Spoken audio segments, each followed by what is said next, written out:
Hi, I'm Chrissy O'Malley. This is Better Science Teaching. Today I'm going to talk about a bag. I find that bags are critically important some days for teaching. Sometimes it's just because you're carrying a lot of stuff in, a lab going on or something, and you need extra equipment taken that day. You know, in a non-COVID year, I'll take students out of the building for whole days for things like Science Olympiad, or I'll go to a science fair, or other events. I've taken kids to conferences, that sort of thing.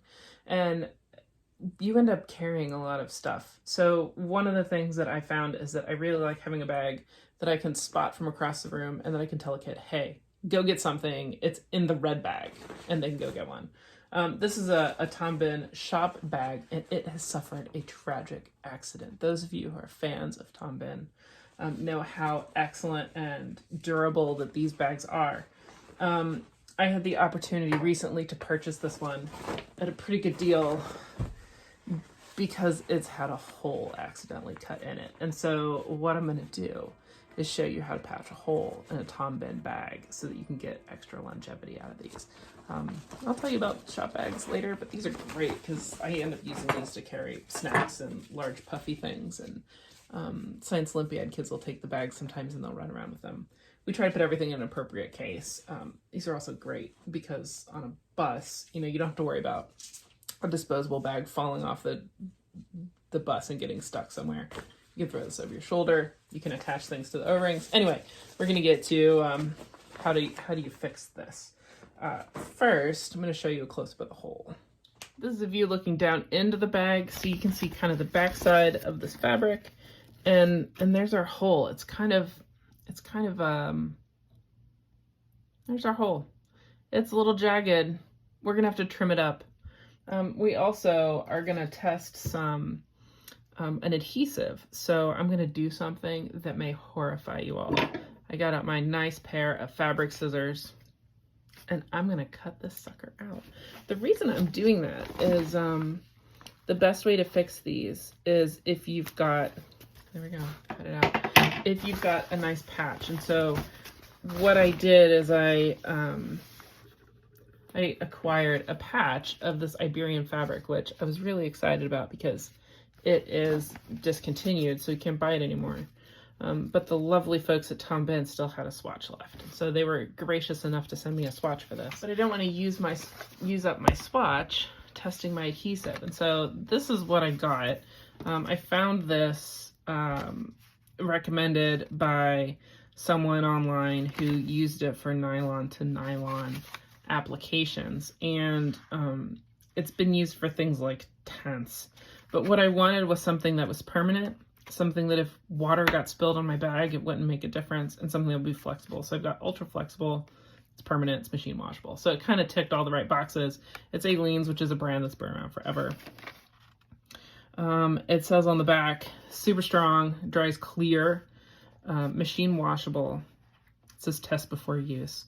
So what I'm going to do, it says sets in 2 to 6 hours. So what I'm going to do is test this with press in place. So I'm going to grab some baking paper so it won't stick. And what we're going to do is cut this little whole piece into 2 pieces so I don't mess up my patch. And we're going to try this out.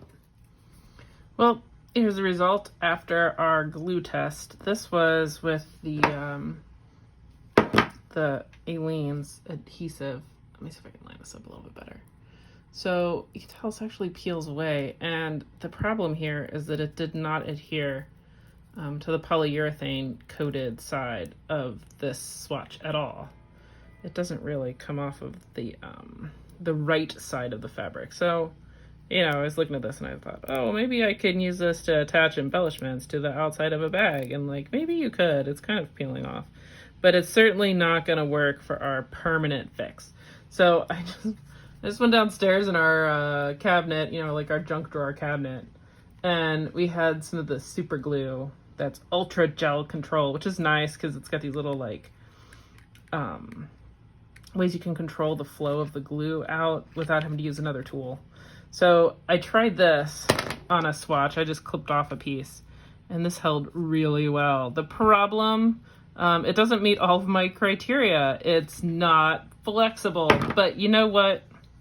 I would rather it stay attached than be flexible. And so with this little swatch here, it's firmly bonded. It's not coming apart. And I imagine it's waterproof too. If I tried really hard, I might be able to get it off.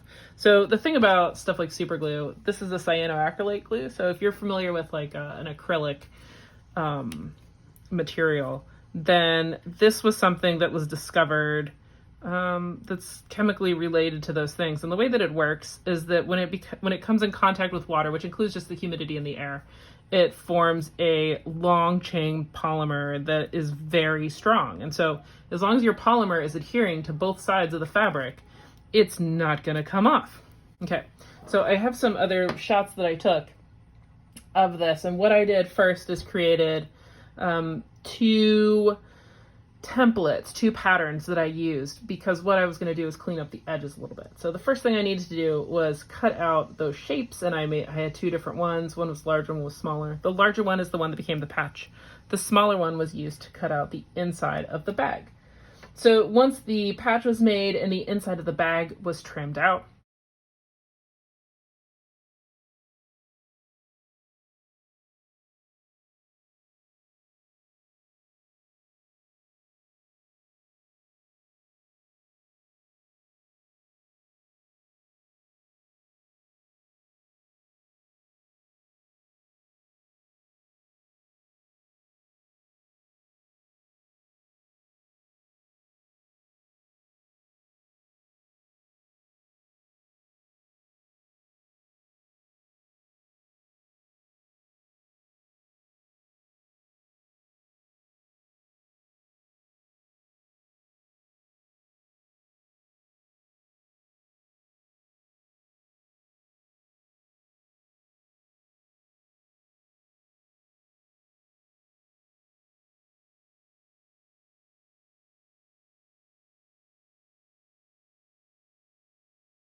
what I did is I stuffed the bag with just a foam pillow that I had, that I'm making a cover for.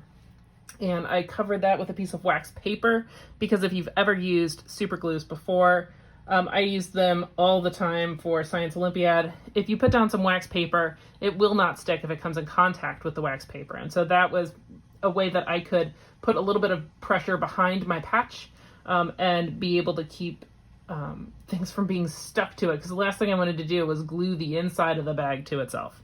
So what I did then was I carefully went around the patch trying to line up the squares. It took a little bit longer than I expected it to, but it was something that I wanted to do to be able to make sure that I was happy with the way that the patch looked. And then carefully just glued down a little bit at a time around the patch until I was happy with the way it came out. Now, my goal here wasn't to have an invisible patch. I knew that this was going to be something that I was going to be able to see that was there, particularly with the grid pattern on this fabric. It's really difficult to line it up perfectly, and it's not very forgiving. If you have something that's a little bit more abstract or something that's more like flowers, you might have something that you could line up, but the nature of this fabric is just that it's going to take a while to be able to get it to all line up.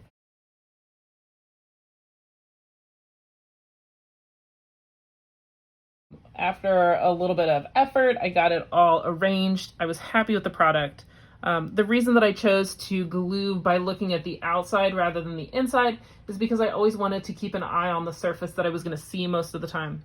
But as you can tell from looking at the inside and the outside of this thing, I think it turned out pretty well. It's pretty tight, it's not going to leak, and nothing is going to fall through that hole that's at the bottom of my bag. So I hope this helps you. If you find that you have a larger hole and you're concerned that something's going to fall through it on your Tom Bihn bag, this is one way that I found that worked really well at being able to get it put together. Thanks again to the crew at Tom Bihn for your advice and your help. I really appreciate it, and I look forward to using this bag with my students and my teams. So I hope that was helpful. I'll see you guys later. Have a great one. Bye.